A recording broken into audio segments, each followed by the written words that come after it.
respect the ceasefire, allow humanitarian aid to reach all those in need, and allow for regular farming activities to take place. This ceasefire period must be used for scaling up humanitarian aid immediately, which must reach those areas where access has been difficult due to the violence. We continue to urge all humanitarian agencies and the authorities to scale up and coordinate to bridge the gaps on the ground, especially since there has been a cumulative set of factors which has made the situation worse. We appreciate the fact that the Ethiopian authorities have not only been providing humanitarian assistance, but have also granted humanitarian access to a majority of areas under stress and encourage it to continue on that path. We also underscored the importance of adhering to the UN guiding principles of humanitarian assistance, and we also call for protecting all humanitarian workers. India calls for restraint and engagement by all stakeholders in a spirit of dialogue and reconciliation. We urge that the space provided by this humanitarian ceasefire be used to open channels of communication, pursue dialogue, and find a peaceful and sustainable solution. All stakeholders must desist from rhetoric and threats, spreading misinformation, and raising tensions during the ceasefire. Instead, steps must be taken by all stakeholders to disengage and reduce tensions and work towards restoration of normalcy in the lives of people in the affected region. We call on the Ethiopian government to sustain the ceasefire and find a way to address this conflict in a manner that serves the interests of all its people in line with the federal constitutional provisions. We also encourage the government of Ethiopia to follow up on their commitments to investigate all allegations of human rights violations and to persist in efforts to hold the perpetrators to account in accordance with the law. We look forward to an early conclusion of the investigation by the Ethiopian Human Rights Commission and the UN OHCHR. In conclusion, Mr. President, India reiterates its strong commitment to the unity, sovereignty, independence, and territorial integrity of Ethiopia. Thank you. Je remercie le représentant de l'Inde pour sa déclaration et je donne à présent la parole au représentant de la Fédération de Russie. Благодарю вас, господин председатель. Прежде всего, хотели бы поздравить Францию с вступлением в обязанности председателя Совета Безопасности в июле, пожелать вам успехов, а также поблагодарить Эстонию за успешное председательство в июне этого года.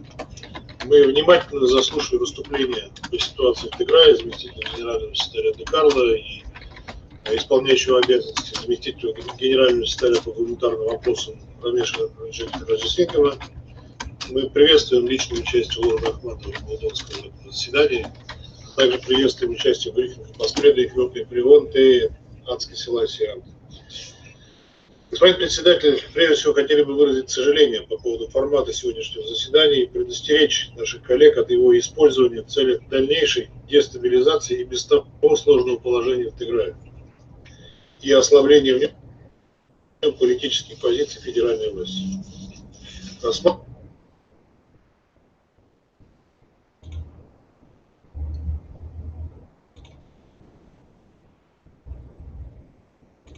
сегодня проблемы, так или иначе это внутреннее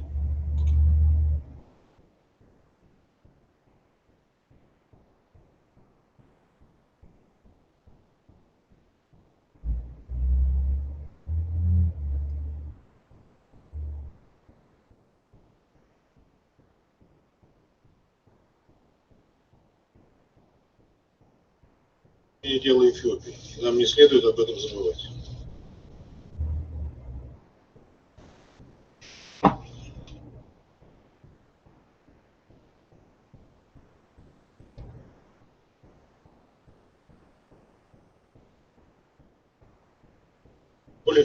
Что могло бы способствовать прекращению кровопролития,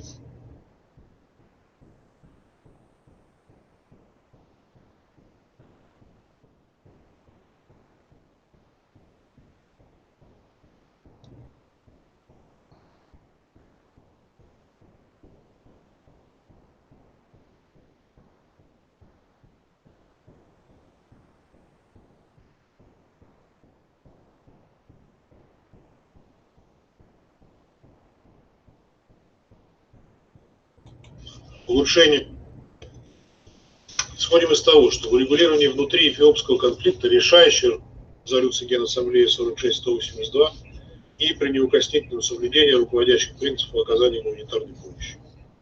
Ожидаем от гуманитарного сообщества выработки объективной картины гуманитарной обстановки и определения реальных потребностей населения региона. Знаем о том, что группа западных стран внесла на рассмотрение 47-й сессии Совета ООН по правам человека в Женеве проект резолюции по ситуации с правами человека в Тиграе, который, как нам представляется, решит обвинительным уклоном в отношении руководства ФДРН. Разделяя озабоченность наличием прав человеческих проблем, вызванных конфликтом в Тиграе, считаем, что целью принятия такого документа должно служить не желание обвинять и наказывать, а стремление помогать, преодолевать и предотвращать попрание прав человека, какой бы стороной они ни совершались. В заключение хотели бы подтвердить готовность Российской Федерации продолжать способствовать нормализации положения в Тиграе. Считаем неприемлемой политизацию этой проблемы. Ситуация в Тиграе должна оставаться внутренним делом Эфиопии, а вмешательство Совета Безопасности в ее разрешение полагаем контрпродуктивным. Благодарю вас. Je remercie le représentant de la Fédération de Russie pour sa déclaration et je donne à présent la parole au représentant Vietnam. Thank you, Mr. President, and I congratulate you to presuming the presidency of this month. I thank Estonia for excellent presidency last month. I would like to thank USG Rosemary Gallo and acting USG Rosemary Rasingham for their insightful briefing. I welcome Minister of State of the United Kingdom, and Ambassador and Permanent Representative of Ethiopia to our meeting today. Mr. President, the situation in the Tigray region of Ethiopia over the last month has witnessed complicated development. It has resulted in multifaceted hardship for millions of people, which are concerns of international community, including those expressed by the Secretary General about the alarming level of violence and killings against civilians, including women, children, and humanitarian workers, as well as destruction of infrastructures indispensable to civilian population in Tigray. These acts of violence are totally unacceptable and run counter to international humanitarian law. We call for immediate cessation of hostility, upholding responsibility under international humanitarian law, and ensuring the protection of civilians, especially women and children, with a view to so addressing the mounting difficulties that the people have to face after months of hostility. Mr. President, the ongoing humanitarian situation in Tigray is of much concern. We welcome the effort by the government of Ethiopia in order to help alleviate the above-mentioned difficulties. The conflict is resulting in other systemic issues that may lead to further deterioration, especially the high rate of famine. Children are suffer the most. UNICEF projects that 56,000 children under the age of 5 in Tigray will need treatment this year for severe acute malnutrition. 33,000 children in accessible part of Tigray will face imminent death unless they are given immediate help. In the face of such dangers, we call on all parties to fulfill their obligation under humanitarian law to prevent the famine from occurring. It is important now to ensure safe, effective, and efficient delivery of and access to humanitarian assistance in the Tigray region and bordering area. In this process, this assessment and delivery of humanitarian assistance should be taken into account local particularities and in consultation with the government of Ethiopia, with the President. While responding to humanitarian need is one urgent task, it is equally important to earnestly strive for the peaceful solution of differences among parties concerned. The current crisis stems from complicated political, historical, and ethnic reasons. And this background requires relevant parties to patiently engage in dialogue and reconciliation rather than further hatred.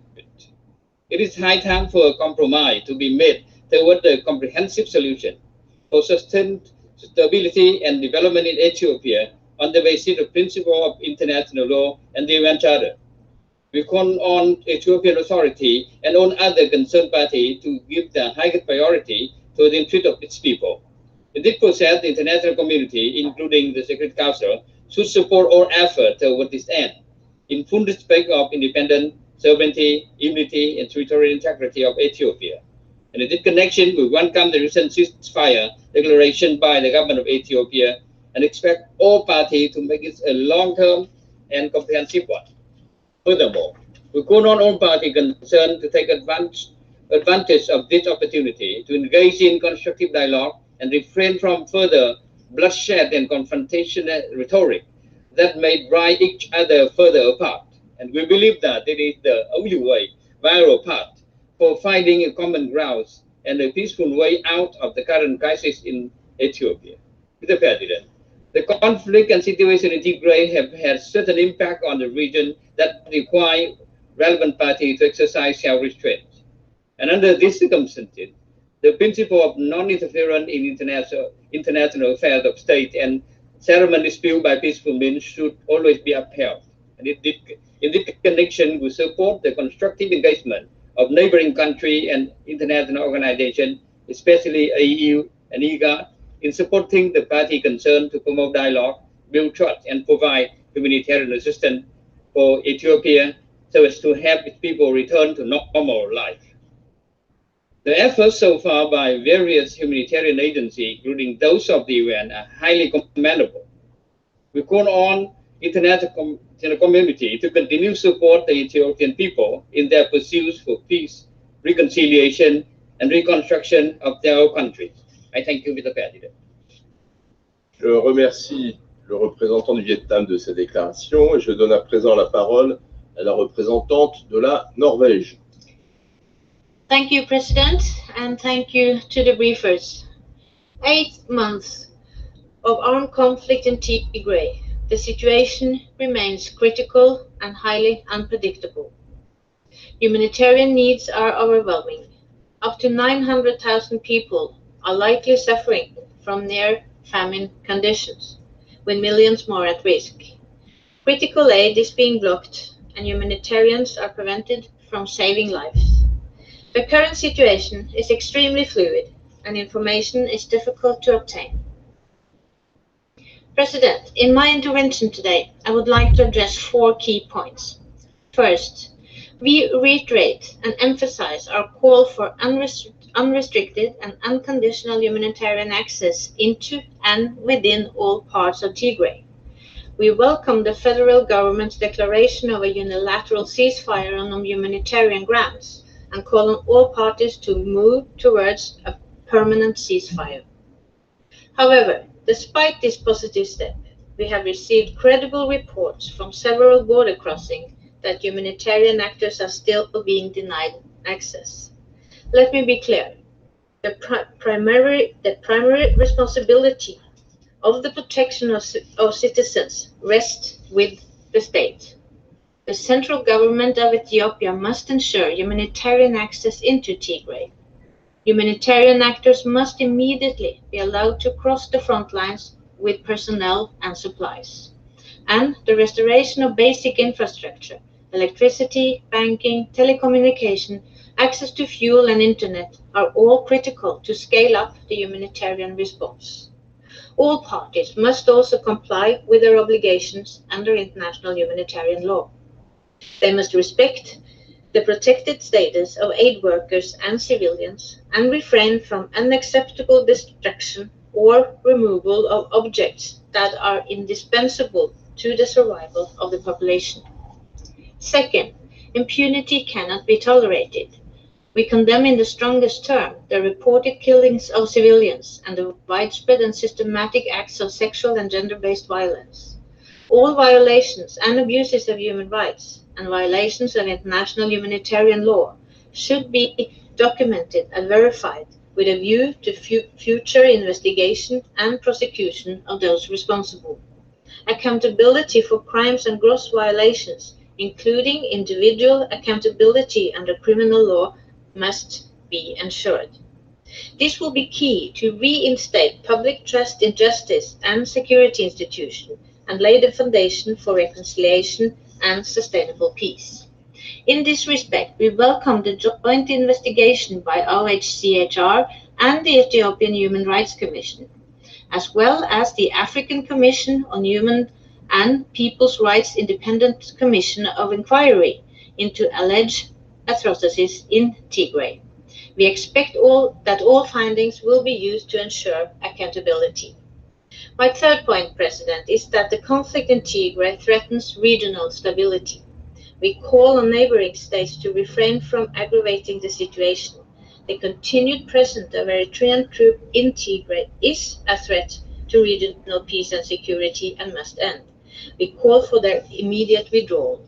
And fourth, the conflict in Tigray cannot be resolved by military means. The recent elections in Ethiopia have taken place in very challenging conditions, but as we can see in this situation, election alone cannot bring democratic transition or resolve the political challenges currently being faced. A meaningful, inclusive national dialogue is needed to enable Ethiopia's democratic development and to reduce conflict across the country.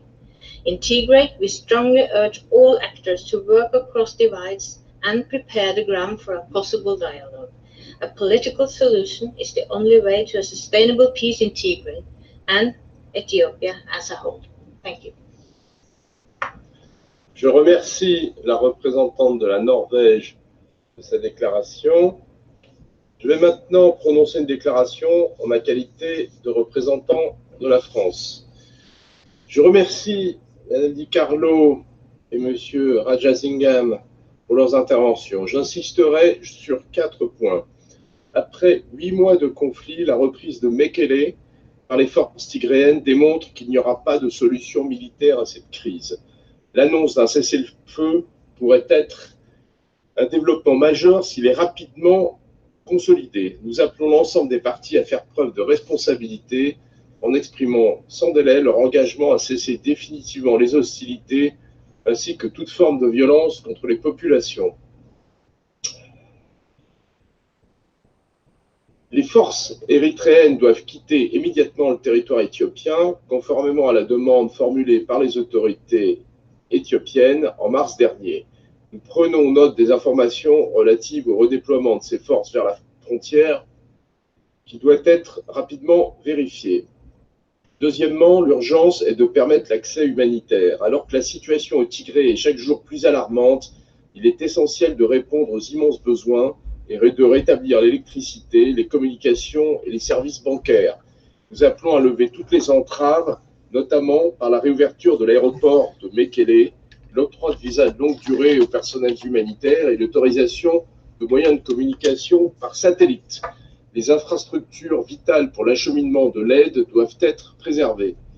La France renouvelle sa condamnation des attaques meurtrières qui ont frappé des équipes de Médecins sans frontières. Au moins 12 personnels ont perdu la vie depuis le début du conflit. Ces crimes ne doivent pas rester impunis. La protection des personnels humanitaires et médicaux est une obligation qui s'impose à toutes les parties. La préservation de l'unité et de l'intégrité territoriale de l'Éthiopie est une priorité. C'est mon troisième point. Le lancement d'un dialogue national incluant des représentants de tous les partis et de toutes les régions doit y contribuer. Nous appelons l'ensemble des forces politiques et militaires en Éthiopie à s'abstenir de toute action susceptible d'ajouter à l'instabilité. La réconciliation passe aussi par la lutte contre l'impunité. Il est impératif que puisse se poursuivre l'enquête sur les graves violations des droits de l'homme commises au Tigré, menées conjointement par le Haut-Commissariat aux droits de l'homme et la Commission éthiopienne des droits de l'homme. Il importe que des procédures judiciaires crédibles soient menées en toute transparence. Enfin, la France est préoccupée par l'impact de la crise sur la stabilité régionale. Nous appelons les pays de la région à résoudre leurs différends par le dialogue et à répondre de manière constructive aux efforts de médiation de l'Union africaine. Je vous remercie. Je reprends mes fonctions de président du Conseil et je donne à présent la parole aux représentants de l'Éthiopie.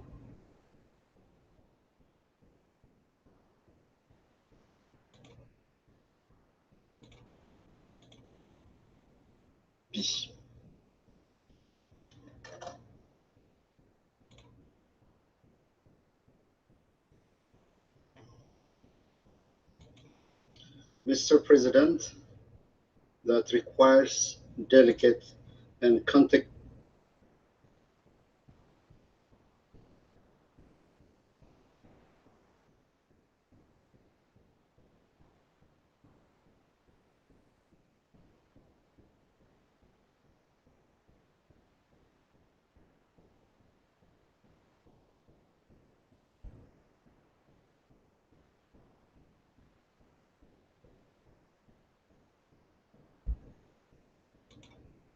Driven handling of its domestic affairs.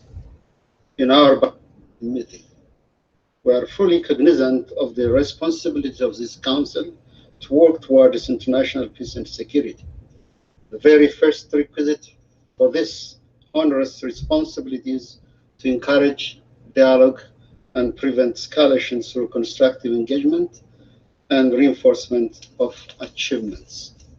This meeting is called at a time when the government of Ethiopia took bold measures and political decisions to meet the needs and well-being of its people affected by the law enforcement operation in Tigray. This measure should have encouraged our friends to give support and de-escalate the unhelpful pressure. Equally, we wish to express our appreciation to all of you for recognizing our resolve for peace behind this difficult initiative we have taken. Mr. President, since the Council held the informal interactive dialogue on the humanitarian situation in Ethiopia, there are critical developments that deserve your recognition and constructive outlook. On 28 June 2021, the government of Ethiopia decided to cease the active military engagement of the Ethiopian National Defense Forces in the Tigray region. This decision for humanitarian ceasefire was reached after a concerted deliberation with various stakeholders and partners. We hope that this magnanimous and far-sighted decision will not be wasted by the irresponsible conduct of the TPLF group, which the government of Ethiopia opted to tolerate for the sake of the people of Tigray and to elevate the humanitarian situation in the region. The decision to cease military operation is hoped to create a conducive environment for humanitarian operation in Tigray. It will also pave the way for an inclusive national dialogue. The TPLF group that we're pursuing continued its belligerence to protect few individuals. In furtherance of its agenda, it began conscripting young and elderly civilians, women and men, to fight highly trained and armed men of their country.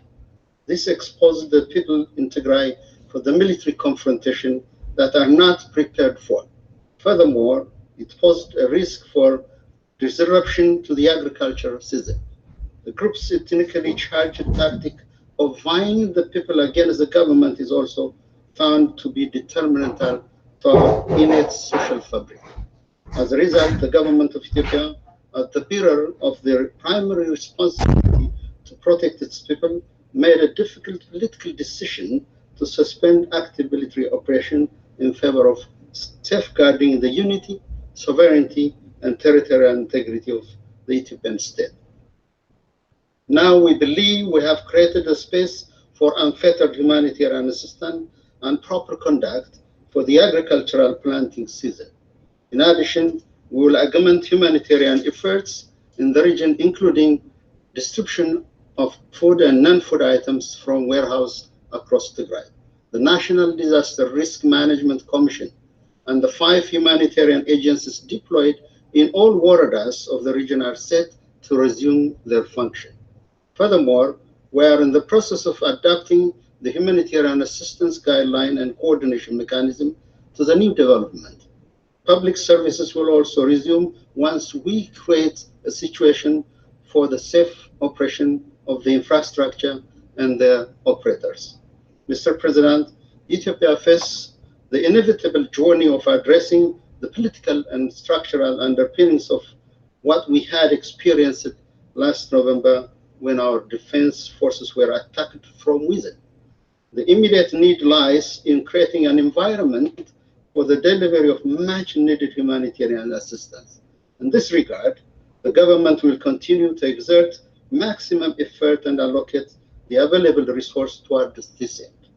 We welcome and appreciate the concern expressed by the Council members for our compatriots in Tigray who have regrettably sustained the burden of the impact of the law enforcement operation due to the cowardly tactics of the TPLF group. It is important to underline that wounds and sufferings of all Ethiopians are unacceptable. The shortcomings in preventing these sufferings are not something the government belittles. In the same vein, we take our responsibility to ensure accountability and remedy these problems with maximum seriousness. For absolute clarity, I would like to reaffirm my government's firm commitment to these core responsibilities of the state. There certainly are internal as well as external factors that play into the security challenges we are facing. The external security threats against us through no fault or provocation on our part are complicating our internal political dynamics and distract us from key national priorities. I wish to implore this Council to act with full awareness of this external challenge Ethiopia is facing. Mr. President, following the organization of peaceful and successful national elections this month, efforts are now geared towards building a stronger, united, and democratic country. In this connection, the Ethiopian government is developing a roadmap for inclusive dialogue to ensure a lasting peace and stability.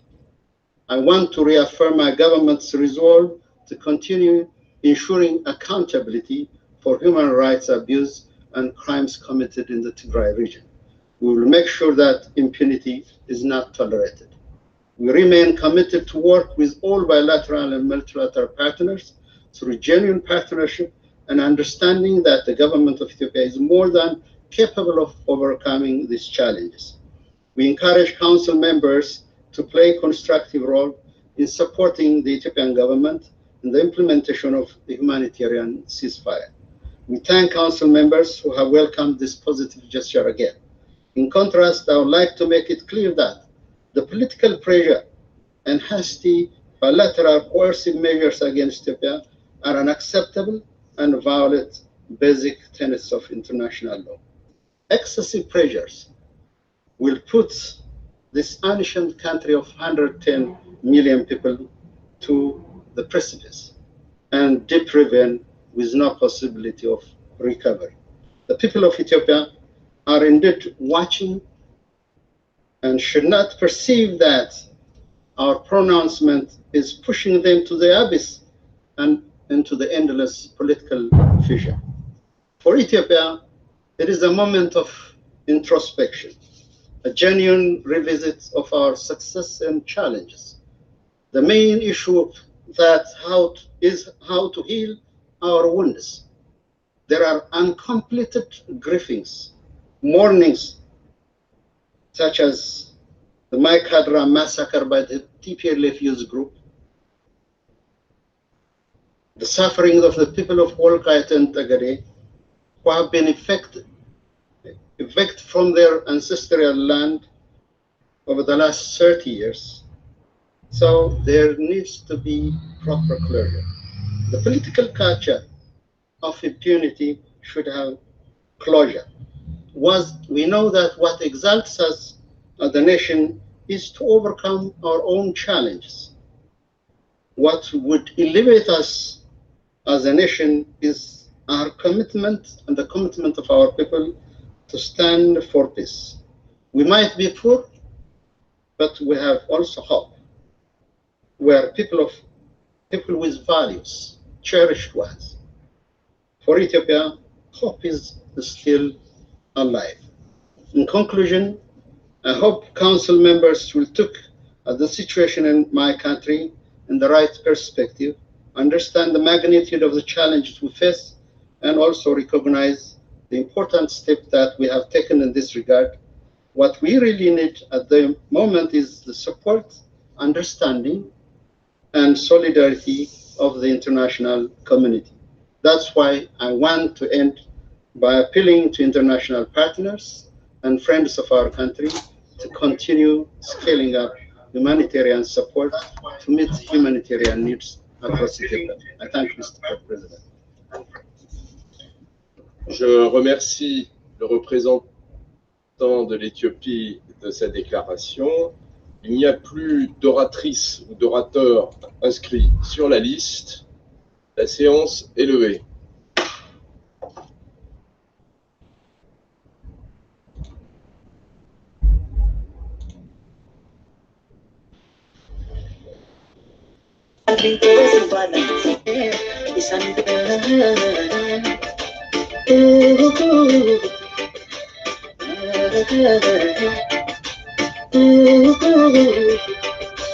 Considering maka ketin firako tingar karbae firapana karbae considering sifilatos yadrikan ke nafta ofitumang sumafta considering awala ba tapidunta kanangala na arso bikum tokon me kandu bikum tokon me kandu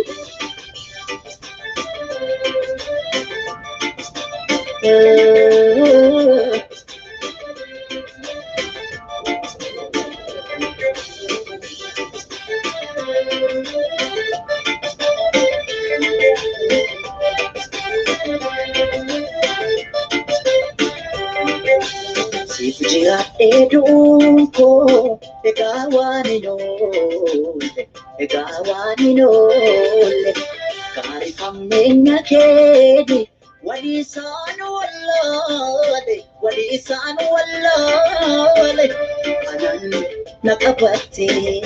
anan nakabati maf anan nabita ekta anan anatu sila jiru kefjira anan nakabati maf anan nabita ekta anan anatu sila jiru kefjira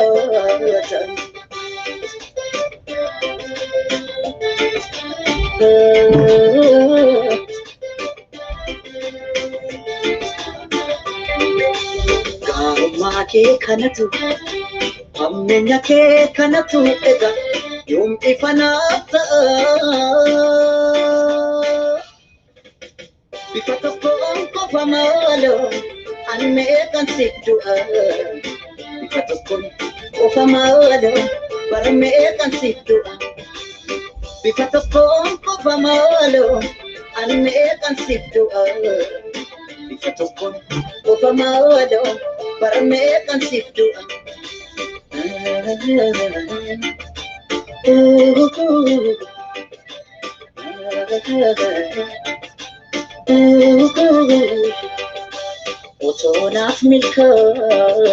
Otonaf milkai anfira ko kise ifa masani argatte oton sira gargar pe